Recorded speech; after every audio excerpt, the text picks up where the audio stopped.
Hermanos, qué especial estar todos reunidos esta mañana. Espero que estés muy animado, muy contento por estar todos aquí alabando y dando gracias a Dios por todas las bendiciones que tenemos. Vamos a continuar hoy con nuestra serie. Recuerda que estamos en la serie titulada Un tal Jesús. A mí este tema me apasiona, me anima muchísimo. Yo creo que igual a ti. Yo creo que no hay nada como conocer más profundamente acerca de nuestro Salvador, entender quién es Él. Esta ya es nuestra tercera clase que vamos a tener. Y obviamente el propósito es poder conocerlo mejor. El objetivo de estas clases es conocerlo. Si no lo conoces, aún si has conocido de él, profundizar acerca de él. ¿Por qué?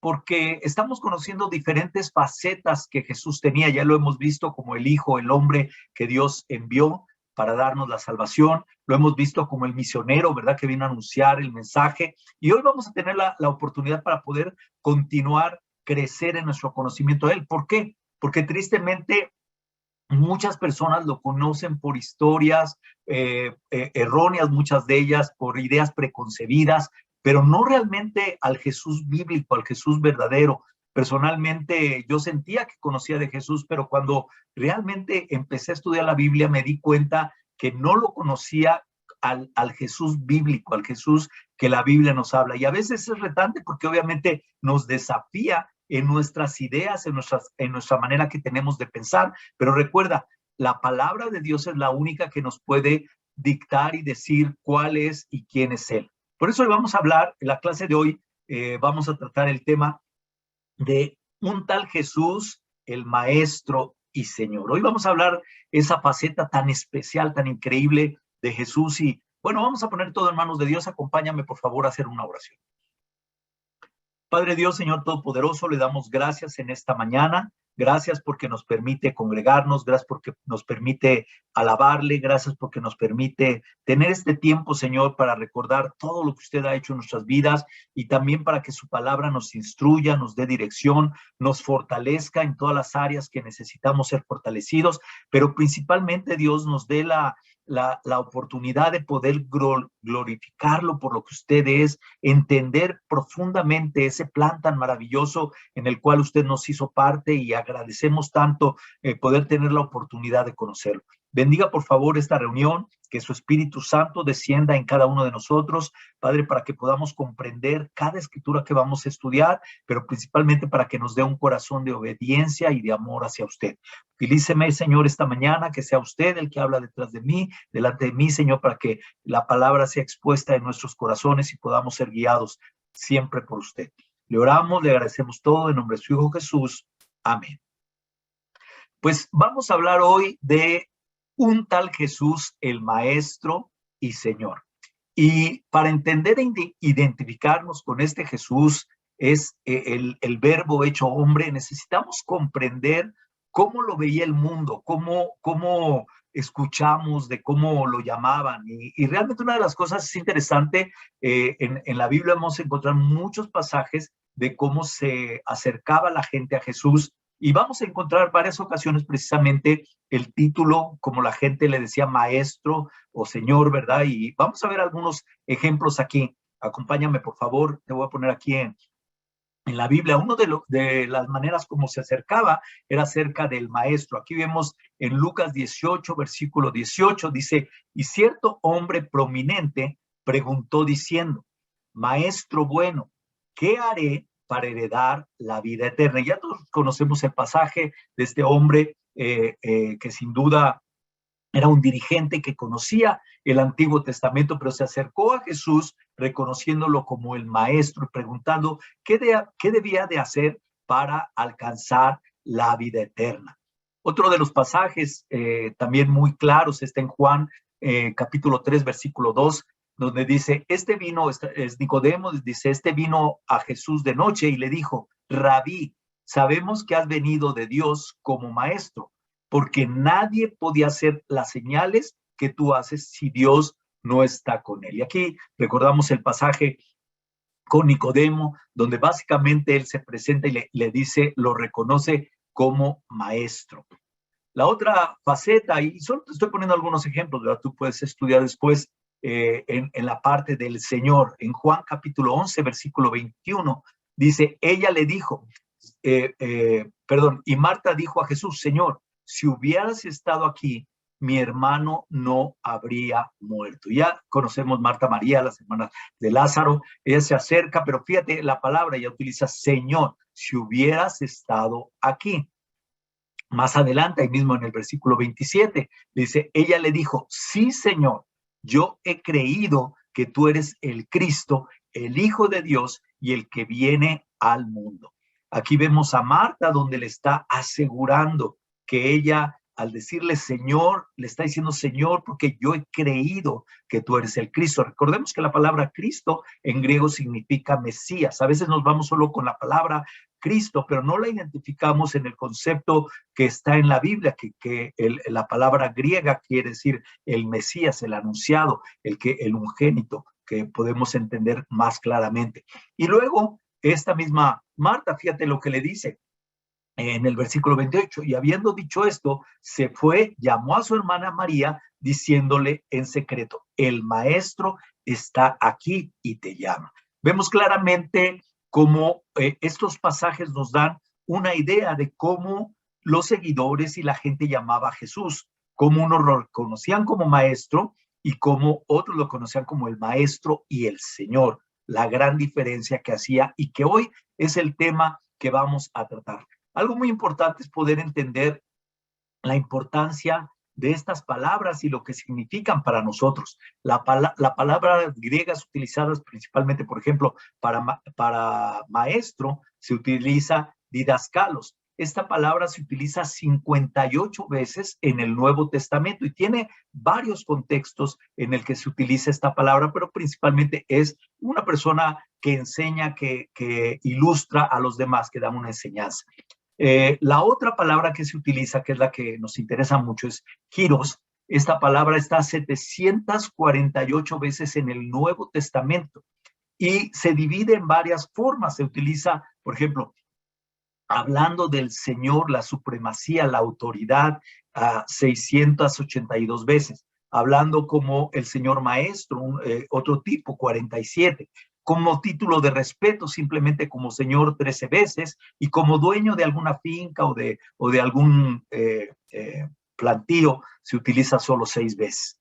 Y esto es interesante para poder entender cómo la gente se acercaba. Y esto es interesante cuando tú empiezas a estudiar la Biblia y empiezas a leer y empiezas a subrayar cómo la gente veía a Jesús. Es muy interesante porque ahí es donde tenemos que entender cómo necesitamos verlo de acuerdo a la palabra de Dios, cómo necesitamos entender quién era Él y entonces poderle dar el verdadero nombre que Él tiene delante de nosotros. Obviamente, Él tiene muchas facetas, pero esta es una de las facetas más importantes. ¿Por qué? Porque representa nuestra fe en quién es Él. Recuerda, nuestra fe como el Mesías, como el Salvador. Para muchos en el primer siglo simplemente era un maestro, pero no era su Señor. O sea, la gente se admiraba y es increíble. Yo creo que tú te has admirado al estudiar la Biblia.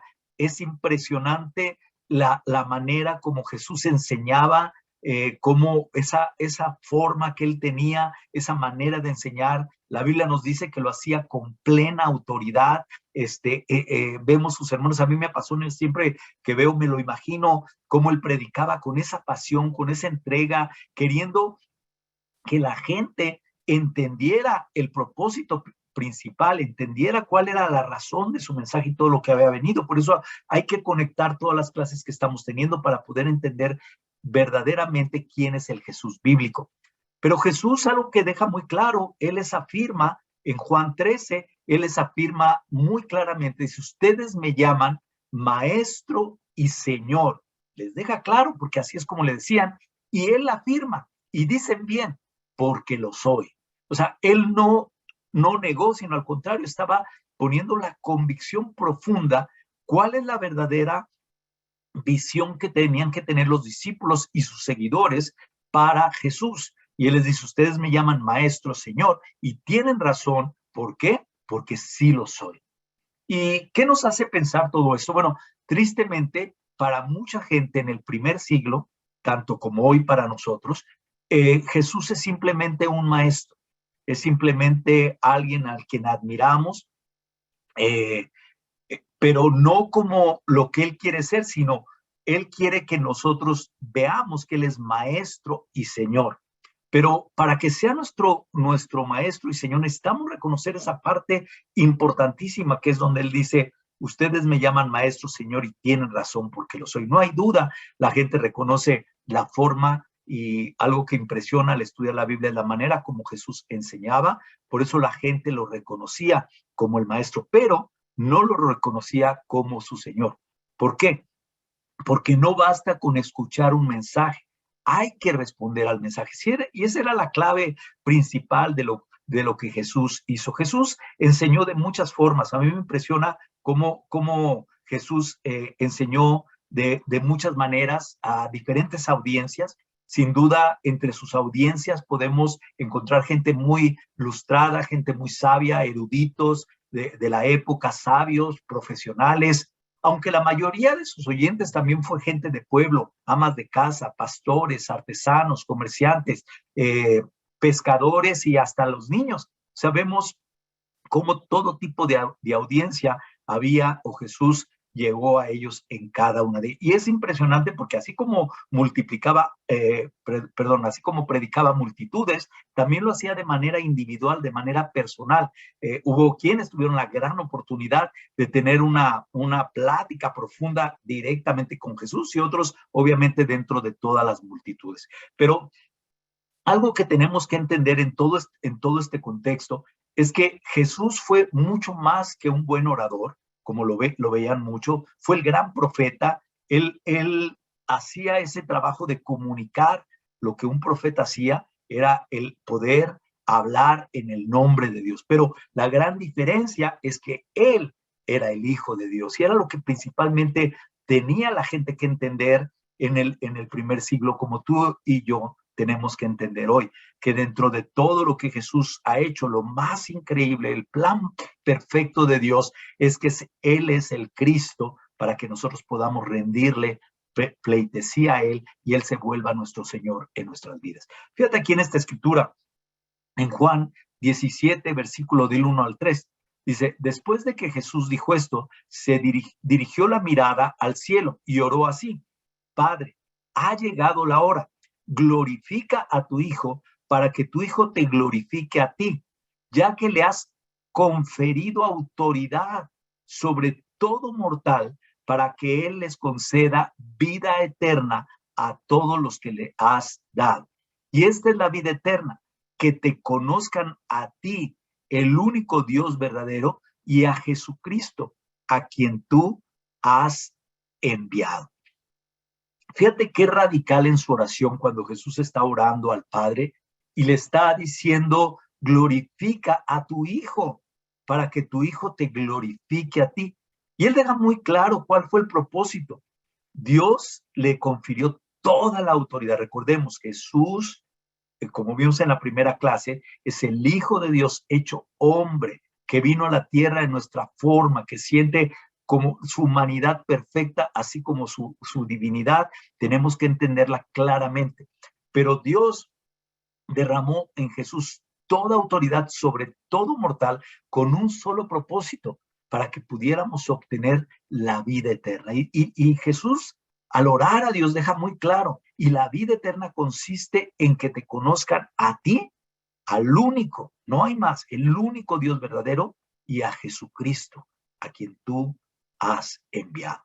Cuando nosotros entendemos este plan que Dios le dio a Jesús, al Verbo hecho hombre, sin duda vemos que le dio toda autoridad sobre todo mortal para darnos vida eterna. Por eso nuestro principal papel como seres humanos, como hijos de Dios, debe de ser de verdad conocer a Jesucristo, porque solo por medio de Jesucristo podemos conocer al único Dios y tener esa relación, esa intimidad. Por eso es tan importante entender a este Jesús, el Verbo hecho hombre, es importante entender a este Jesús, el misionero, y es importante entender a este Jesús, Maestro y Señor, que sabes, hoy en esta mañana lo único que quiere, lo vamos a estudiar aquí, Primeramente, el maestro quiere llamar tu atención. Si estás aquí hoy es porque Jesús quiere llamar tu atención.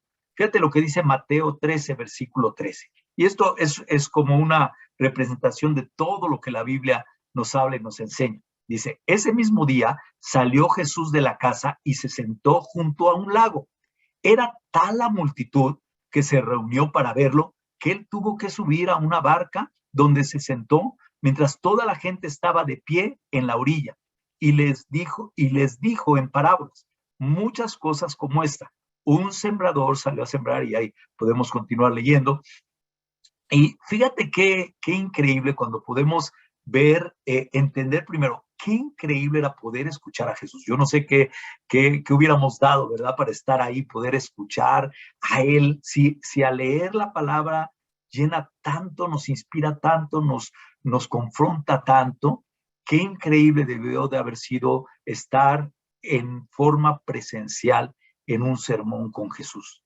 Por lo que leemos en la Biblia, dice que había una multitud porque la gente quería verlo, la gente quería escucharlo, la gente se llamaba la atención de la manera como él enseñaba. Era tanta la gente que él tuvo que subir a una barca porque había demasiada gente. Y recordemos, en los tiempos de Jesús no había micrófonos, no había pantallas, no había cines, no había televisión, no había computadoras.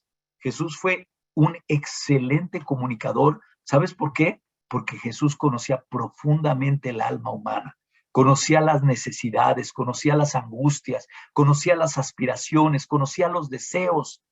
Sin duda, él utilizó todo esto para poder llegar a la gente. Y lo increíble de Jesús, a mí me inspira mucho, es la creatividad, la forma como él tenía para hablar y para tocar los corazones. Primeramente, vemos que él hablaba de muchas formas. Él utilizó, y solo como referencia vamos a tener, por ejemplo, las parábolas, que son narraciones breves, reales o ficticias, que revelan una necesidad moral o espiritual. Y él la utilizó muchísimo. Podemos ver todas las parábolas y cada una de ellas toca las fibras de nuestro corazón y de nuestro alma. ¿Por qué? Porque es una necesidad. Es como la parábola de la perla, ¿verdad? Cuando dice el valor del reino, el que busca, el que está ansioso, comparando nuestra necesidad cuando buscamos hacia Dios. Él utilizaba muchas parábolas, utilizaba mucho las comparaciones, igual que las parábolas, utilizaba este tipo de comparaciones. Por ejemplo, cuando llamó a sus discípulos pescadores, o el camello y la aguja, las ovejas en medio de los lobos. O sea, en muchas formas él utilizaba todo esto. También utilizó mucho la hipérbole, las exageraciones. Si tu ojo derecho te hace pecar, arráncatelo y tíralo, ¿verdad? O sea, sin duda al escuchar todo eso, yo creo que todo oyente era impresionante. O cuelan el mosquito y se tragan el camello, ¿verdad? Y veíamos cómo es posible. Esa era la manera como Jesús utilizaba todo esto y llamaba. También utilizó la confrontación. Sin duda él confrontaba, por ejemplo, el pasaje de la samaritana. Ya lo estudiamos hace unos meses, en donde ella le dice que no tiene marido, y Jesús le dice, claro que no tienes marido, has tenido 4 y el que ahora tienes no es tu marido. Confrontaba a ellos, a los fariseos, a los jefes judíos, a este hombre rico que leíamos al principio, o este prominente hombre que llega y lo confronta también con todo eso. O sea, esa era la manera. Y dentro de toda su enseñanza, Jesús utilizaba la poesía, los proverbios, los símiles, la metáfora, las enigmas, la paradoja, la ironía, y sobre todo utilizaba muchas preguntas. Si te das cuenta, cuando Jesús enseña, utiliza mucho preguntas para que la gente pudiera llegar a lo profundo y pudiera contestarse y aún entendiera más todo el mensaje. Es impresionante. Y yo creo que algo que tenemos que tener muy claro es cuánto nos impresiona, cuánto a mí me impresiona escuchar la manera como Jesús quiere llamar mi atención. Cuando yo leo la Biblia, lo único que veo es que Jesús me está llamando la atención para acercarme a Él, para conocerlo más, para quitar cualquier idea, porque todos tenemos ideas. Cuando yo llegué a la iglesia tenía una idea muy diferente del Jesús que ahora conozco, porque el Jesús que yo conocía era un Jesús solo de palabra, era un Jesús solo de alguna clase que llegué a tener, pero no era un Jesús que yo tenía una intimidad con Él a través de día a día estudiar su palabra. Al empezar a estudiar la Biblia, me di cuenta qué tan diferente es el Jesús de la Biblia al Jesús que el mundo ve. Qué diferente es el Jesús de la Biblia al Jesús que Roberto Arroyo tenía en su idea y creía que ese era el Jesús verdadero. Por eso es tan importante que Jesús llama nuestra atención. Jesús quiere llamar nuestra atención y con el propósito que podamos entender. Como te decía, muchos seguían a Jesús. Donde él llegaba, había multitudes. Donde él llegaba, la gente quería escucharlo. Se sentaban en los montes, en el mar, en las ciudades, en la casa, en la sinagoga. Era impresionante el ir caminando todo el tiempo. Era una completa enseñanza. Lo que vas a encontrar al estudiar la Biblia es a Jesús, ese misionero, predicando el mensaje de Dios por todos los lugares donde él se encontrara y siempre a través de todas estas formas que te estoy poniendo. Pero al igual que antes, hoy, también Jesús quiere llamar nuestra atención hoy. Nos dejó su palabra, que es la Biblia, que está llena de esas historias, está llena de ese propósito espiritual. A mí me anima mucho pensar, la Biblia es el libro más traducido en el mundo. Se ha traducido a 2,454 idiomas. Fue el primer libro impreso y el más leído en la actualidad. Imagínate, es como un bestseller, ¿verdad? Él utiliza aquí tantas cosas, pero sin duda lo que más nos impresiona es todo lo que hasta la fecha sigue siendo el libro más vendido, pero tal vez el menos leído. La gente lo compra, la gente lo tiene en su casa, pero tristemente la gente no lo lee, la gente no profundiza en el mensaje que hay dentro de él. Por eso queremos invitarte a que estudies a este Jesús, para que conozcas a él, porque como nos dice en la oración que hizo a su Padre, por medio de él podemos conocer al único Dios verdadero y a su Hijo Jesucristo, por el cual tú y yo tenemos la vida eterna. Tristemente para muchos es un buen libro para leer, para reflexionar, lleno de buenas ideas, un libro de cabecera para dormir y para despertar y sentirme mejor, pero para otros son palabras de vida eterna. La pregunta que tenemos que hacernos hoy es, para ti, ¿qué es la Biblia hoy? Para ti, ¿qué es ese mensaje? Para ti, ¿qué es ese plan que Dios tiene? Por eso, Dios primeramente quiere llamar tu atención. La otra cosa es que él ya, viendo ahí, vemos la segunda parte, siendo maestro de maestros. Esa es la gran diferencia que había con Jesús, no solo por su forma y su autoridad en predicar, pero principalmente por el ejemplo que Jesús era. Juan 3, versículo 1 al 2. Ya recordamos este pasaje, es el pasaje precisamente de Nicodemo. Vamos a ver, dice, había entre los fariseos un dirigente de los judíos llamado Nicodemo. Este fue de noche a visitar a Jesús. Rabí, le dijo, sabemos que eres un maestro que ha venido de parte de Dios, porque nadie podría hacer las señales que tú haces si Dios no estuviera con él. Y aquí en esta es una de las partes que tal vez has conocido, has estudiado. Dice Nicodemo, aquí tenemos a Nicodemo que era un fariseo.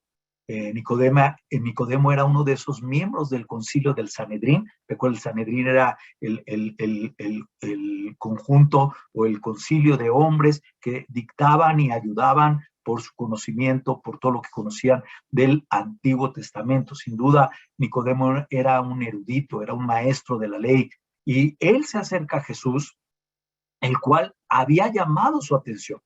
¿Cómo? A pesar de que Nicodemo conocía toda su manera del mensaje de Dios por el Antiguo Testamento, por todo lo que estaba escrito, sin duda le llamó la forma. Yo no sé de qué manera, la Biblia no nos explica de qué manera, pero sin duda tanto llamó su atención, y aún con el cargo que Nicodemo tenía, que fue a buscarlo. Dice que fue de noche, posiblemente por el miedo a que lo descubrieran o lo vieran hablando con Jesús, cuando obviamente había una oposición entre los fariseos y este Sanedrín con él, y él se acerca a él. Pero lo interesante es que él se acerca a él, ya que hubo llamado su atención por lo que hubiera oído o lo hubiera visto en algún lado, y le dijo, sabemos que eres maestro, que ha venido de parte de Dios. porque sin duda estaba reconociendo que él era un maestro. Tal vez había visto los milagros, tal vez había escuchado sus palabras, tal vez había visto la sensibilidad al tratar el pecado de las personas, al confrontar la vida de las personas, había visto su amor, su entrega. Todo era completamente diferente y principalmente una de las cosas que la Biblia nos enseña, que la gente se asombraba porque Jesús predicaba o enseñaba con plena autoridad, la cual Nicodemo, Jesús se acerca, le empieza a hablar y Jesús le da una enseñanza directa, específica. Él fue de los pocos que le dio así directa y la cual Nicodemo no entendió o no quiso entender. Ahí vemos en el versículo 9, ya después tú puedes leer el relato, dice, Nicodemo replicó, ¿cómo es posible que esto suceda? ¿Tú eres maestro de Israel y no entiendes estas cosas? Respondió Jesús.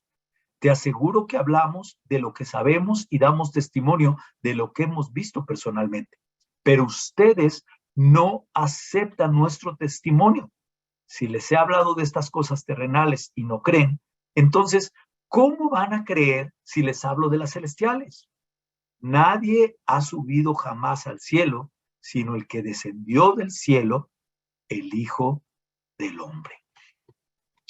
Y otra vez, fíjate en el pasaje, es impresionante, como te decía, Nicodemo conocía perfectamente el Antiguo Testamento. No hubiera podido ser miembro del Sanedrín si él no tuviera ese conocimiento, ese conocimiento perfecto de la palabra para que pudiera estar en ese grupo.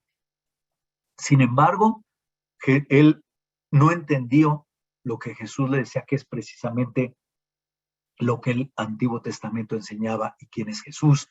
Le dice, tú que eres el maestro, ¿no lo entiendes? No entendía la profundidad de su enseñanza, no entendía realmente quién era Jesús. Y sin duda lo veía como un gran maestro. Eso es como la mayoría de la gente veía a Jesús, como un gran maestro. El simple hecho de decirle rabí nos da esa pauta y que lo vuelve a afirmar al decir maestro, pero él no había entendido las palabras del Mesías, él no había entendido que el Cristo estaba enfrente de él y que Jesús le decía que había que ser transformado nuevamente, tenía que renovarse nuevamente, tenía que ser bautizado y obviamente es algo impresionante todo este pasaje que después lo puedes estudiar, pero le decía, ¿cómo si no creen las cosas terrenales, mucho menos van a creer en las cosas celestiales? Estaba preguntándole de algo mucho más grande y obviamente si no entendían las cosas que son del mundo, las terrenales, pues mucho menos iban a entender las que son celestiales. Y podemos identificarnos de la misma manera. Para nosotros a veces nos cuesta mucho trabajo. Y yo no dudo, la mayoría de las personas ve a Jesús como maestro. Y no solo como maestro, maestro de maestros. Todo tipo de personas lo utiliza, las enseñanzas de Jesús, aunque no solo en la vida cristiana, pero para conferencias, para clases, para diferentes cosas. ¿Por qué? Porque Jesús fue único como maestro, enseñando y mostrando específicamente la palabra de Dios. Sin duda, él era o es la parte principal que él ponía, ¿verdad? Pero la realidad es que la gente se asombraba, oía sus enseñanzas, se asombraban, llamaba la atención, le agradecían, reconocían quién era, pero no lo hacían su Señor. Esta es la gran diferencia. Por eso es tan importante entender cuando dice, yo soy su maestro y Señor, porque Jesús no vino simplemente a enseñarnos, vino a ser Señor nuestro, que significa responder al mensaje. Las historias eran increíbles, directas, sabias, milagrosas, todo lo que Jesús compartía, la gente se asombraba. Por eso te decía que tenía tantos espectadores, tantos que querían seguirlos. Y en una ocasión, él habla de qué realmente estaba pasando. Fíjate, te voy a compartir este pasaje, Juan 6, versículo 24 al 26. Dice, en cuanto la multitud se dio cuenta de que ni Jesús ni sus discípulos estaban ahí, subieron a las barcas y se fueron a Capernaum para buscar a Jesús. Aquí no lo encontraban a Jesús, lo andaban buscando, querían estar con él. Ya habían visto los milagros que él había hecho. Y fíjate lo que es el versículo 25. Cuando lo encontraron al lado del lago, le preguntaron, Rabí, otra vez importantísimo, porque dice, Rabí, reconociendo que era el maestro. Y le dice, ¿cuándo llegaste acá? Y mira la respuesta de Jesús. Ciertamente les aseguro que ustedes me buscan no porque han visto señales, sino porque comieron pan hasta llenarse. Qué retante, qué fuerte la manera, ¿no? La multitud está buscando, cuando lo encuentran, pues, ¿dónde andabas? ¿Cuándo llegaste? No te vimos.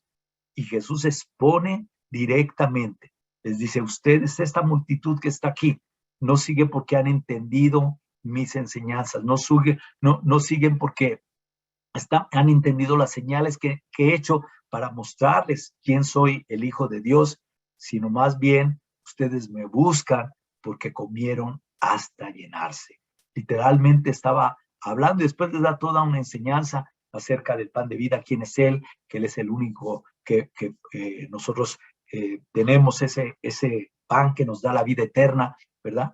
Pero, ¿por qué buscas a Jesús? Esa es la pregunta que hacemos. Aquí la gente lo buscaba porque Jesús le dio alimento y tal vez esa era la manera principal.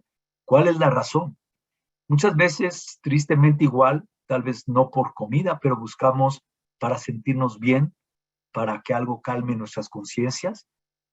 Buscamos para obtener algún beneficio por medio de su iglesia, para buscar algo que andamos deseando, pero no a Dios, no hacerlo nuestro Señor, para cubrir nuestras carencias económicas, porque nos hace sentir bien, simplemente hecho de decir, bueno, pues yo creo en Jesús, sigo una iglesia, pero la realidad que tenemos que ver hoy en nuestra vida, así como en ese tiempo, mucha gente busca a Jesús como un show.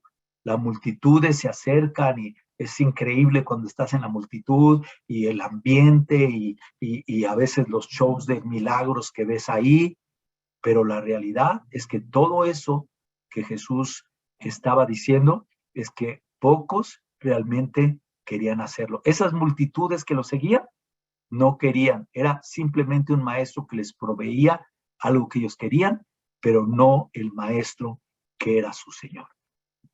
Y en la Biblia está claramente expuesta. Pablo, Pedro, Juan lo escribieron en sus cartas, exhortaron a los seguidores a no olvidar quién era ese tal Jesús. ¿Por qué? Porque es fácil, hermanos, olvidar quién es ese Jesús día a día en nuestras vidas.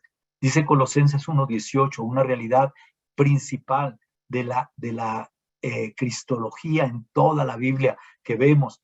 Dice, Él es la cabeza. ¿Quién? Jesús es la cabeza del cuerpo que es la iglesia. Pero lo más importante, dice, Él es el principio, el primogénito de la resurrección para ser en todo el primero.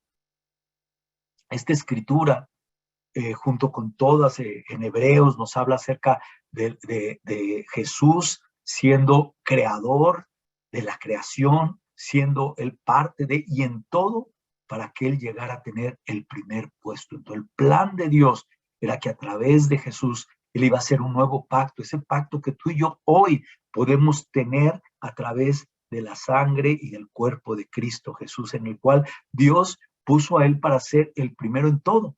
Y Pablo nos muestra aquí por qué muchos abandonan, muchos ya no quisieron, no les gustaban las enseñanzas de Jesús. ¿Por qué? Porque cuando llegaba la confrontación, cuando Pablo y los predicadores y Jesús mismo lo dijo, que Él era el primero para tener el primer puesto en todo, a muchas personas no les gustó, a muchas personas no les gusta tener o que Jesús tenga el primer puesto en todo. El primer puesto lo tiene su familia, el primer puesto lo tiene su trabajo, el primer lugar lo tiene su economía, su libertad, pero Jesús no es su Señor, es su maestro, porque les gusta la enseñanza, pero no es su Señor. Yo te pregunto, ¿para ti es tu maestro o es tu maestro y Señor? Y necesitamos entender, sin duda Jesús fue un gran maestro, pero lo más importante es que es nuestro Señor para tener el primer lugar en todo. La última parte que vamos a ver en el versículo Juan 13, Jesús el maestro y Señor, como Él lo dijo, Juan 13, versículo 13 al 17. Dice, ustedes me llaman maestro y señor. Y dicen bien, porque lo soy. Pues si yo, el Señor y el Maestro, les he lavado los pies, también ustedes deben lavarse los pies los unos a los otros. Les he puesto un ejemplo para que hagan lo mismo que yo he hecho con ustedes. Ciertamente les aseguro que ningún siervo es más que su amo y que ningún mensajero es más que el que lo envió. ¿Entienden esto? Dichosos serán si lo ponen en práctica. Jesús les afirmó, ustedes dicen bien, le dijo a sus discípulos, yo soy el Maestro y Señor, no hay duda. Y si yo soy el Señor, les he puesto un ejemplo para que ustedes hagan lo mismo. Jesús no está dándoles una opción. Jesús no les está diciendo que su Maestro y Señor deben de hacer lo mismo. Si Él es eso, si ese es el verdadero significado, ellos deben de entender la enseñanza de Jesús, nos lleva a entender quién es Él. ¿Quién es el Señor? El Señor es Cristo. Cristo, Mesías, el unigénito, el Salvador, el que vino para transformar nuestra vida y por medio de esa transformación, Dios, Jesús, puedan ser glorificados. Muchos de sus seguidores no quisieron poner en primer lugar a Jesús. Muchos de sus seguidores, discípulos, les encantaban las enseñanzas, pero no las ponían en práctica. ¿Sabes lo triste hoy? Es que es impresionante cuánto a nuestro mundo le gusta hablar de Jesús. Cuánto el mundo habla de su amor y Jesús, y especialmente en esta época, que estamos tan cerca de Navidad, que se festeja el nacimiento de nuestro Señor y Salvador. La gente adorna casas, se llena el espíritu navideño. En muchas casas se escucha la enseñanza de Dios. Pero, ¿sabes? Tristemente en muchas casas, Jesús no tiene el primer lugar en sus vidas. Por eso yo quiero animarte y preguntarte a ti, ¿qué lugar tiene Jesús en tu vida? ¿Tiene el primer lugar? Para hacerlo, necesitamos no solo escuchar, pero verdaderamente poner en práctica lo que Él nos enseña a través de su palabra. Ese tal Jesús, ¿qué es para ti? ¿Es maestro o es maestro y Señor? Y ojalá no te quedes con sus enseñanzas, porque sus enseñanzas no te llevan a la salvación. Sus enseñanzas te llevan a la salvación solo si las pones en práctica. ¿Cómo es esto? Siendo Jesús maestro y Señor de tu vida, ocupando el primer puesto en todo en tu vida. Quiero animarte hoy a que tengas esa convicción y lo puedas poner en práctica. Recuerda, esta serie tiene un propósito. Tenemos un tal Jesús que es Maestro y Señor en nuestras vidas y debemos de ponerlo así. ¿Qué es para ti? Maestro y Señor. Ojalá y así sea.